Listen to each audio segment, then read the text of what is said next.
On the morning of Saturday, May the 30th, 2009, we sailed into the port of St Petersburg aboard the 10,500-ton cruise ship Ocean Majesty. St Petersburg lies at the eastern end of the Gulf of Finland, at the mouth of the River Neva, and has a population of just over 4.5 million. It was founded in 1703 and since then has had a very checkered history. It became the capital of the Russian Empire in 1712. In 1728 it lost this title to Moscow, but regained it in 1732. In 1914 it was renamed Petrograd, and the 1917 revolution started here. In 1918 Moscow again became the capital of Russia. In 1924 the name was once again changed, this time to Leningrad. During the Second World War it was besieged for nearly 900 days by the Germans and the Finns. 1 million people died, but the defences held. And in 1991 it reverted to the name of St Petersburg. As we had such a short time in this vast city, we went on the organised tours rather than trying to find our own way about. Our first stop was St Isaac's Cathedral. It was built between 1818 and 1858 and is the fourth largest domed cathedral in the world. Unfortunately, we were not able to go inside to see the magnificent decorations.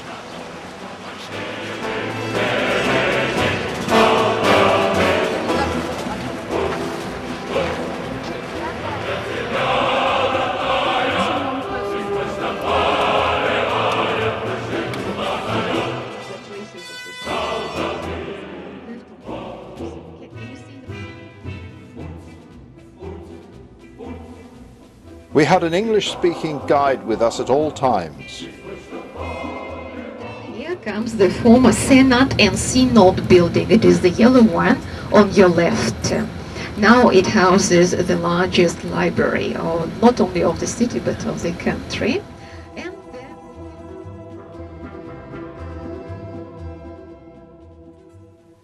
the porticoed building is the Academy of Sciences.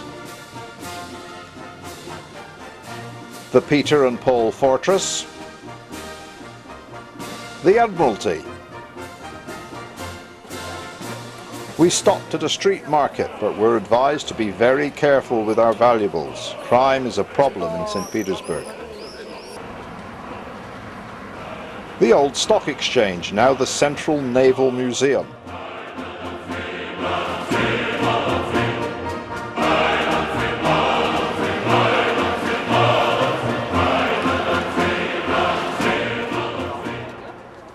The St Peter and St Paul Cathedral within the fortress walls. Today was St Petersburg's annual day of celebration.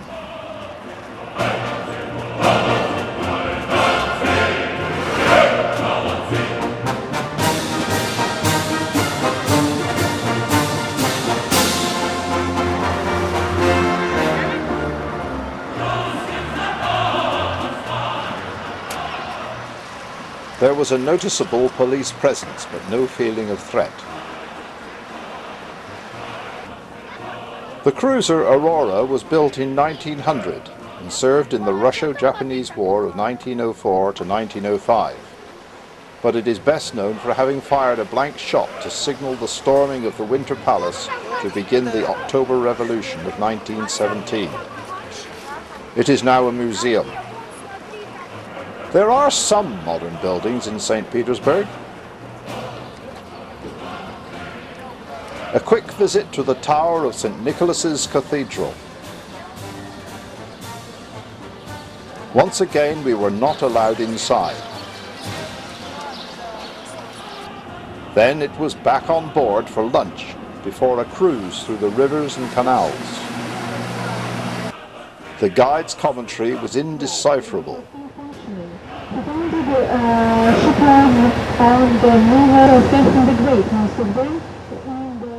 It had been intended when St Petersburg was founded to build a canal complex similar to that of Amsterdam, but it was never completed.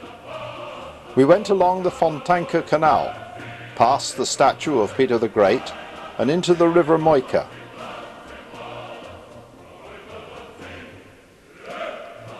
By now, crowds were thronging the streets.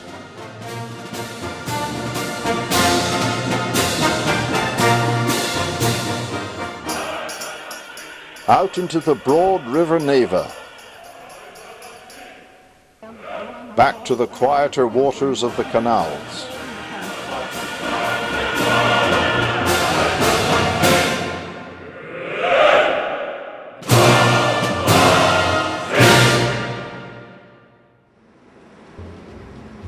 That evening, the sun suddenly went out in our cabin as an oil tanker moored alongside the Ocean Majesty. This is a Russian ship, presumably with a Russian crew.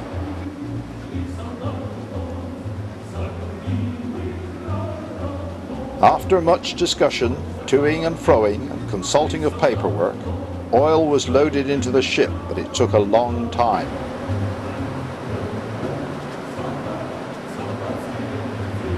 I thought it might get dark before they'd finished.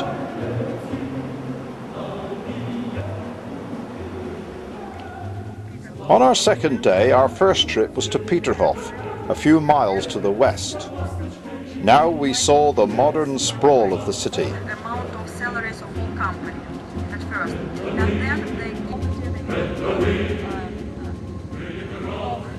Photography of any sort was strictly prohibited in the palace, so I'm not able to show you the magnificence of the decor. We were each supplied with earphones through which we could hear the guide's commentary. This was very useful as you could wander off and still have a good idea of where the party was. Peterhof was completed in 1723 and was the favourite residence of the Emperor Peter the Great. The main fountains had not yet been switched on, so we went for a walk around the grounds.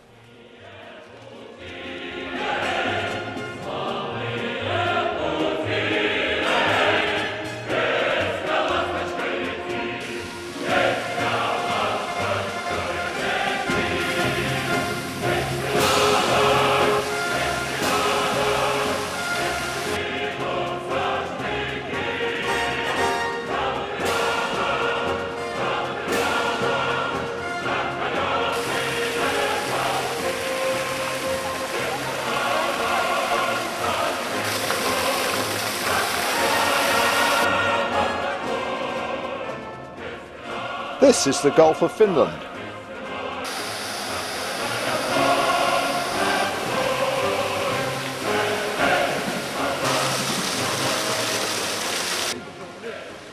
The fountains were operating as we returned to the palace. This is the Cascades.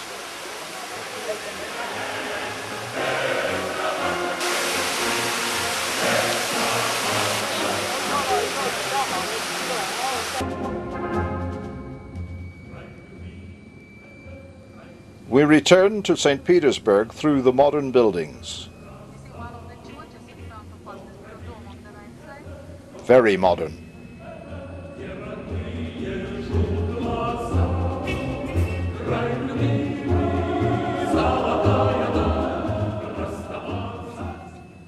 Our last outing took us to the Church of the Resurrection, more commonly known as the Church on the Spilt Blood, from the fact that it was built on the spot where Emperor Alexander II was assassinated in 1881. It took 24 years to build and was finished in 1907. Here there was no restriction on photography. These pictures are not paintings but mosaics, 308 of them. When the church was built, the atmosphere was such that it was not thought that paint would survive the damp conditions.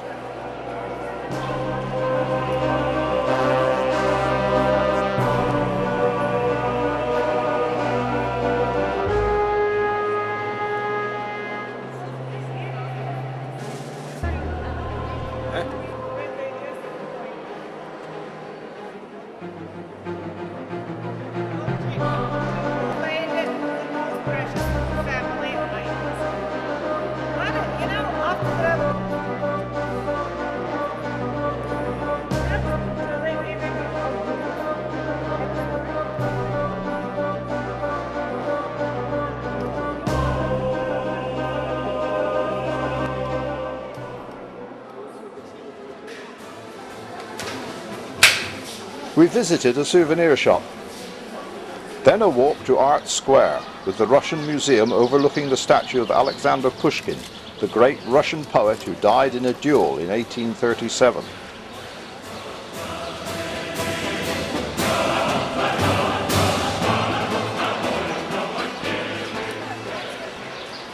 A little girl plays, and not so little girls pass by.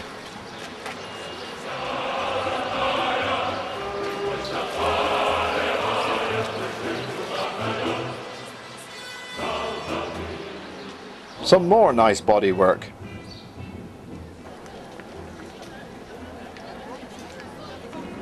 Then back to the coach and back to the boat.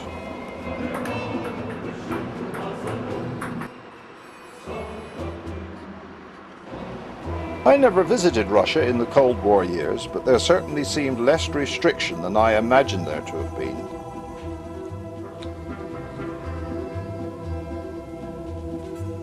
A very interesting 2 days.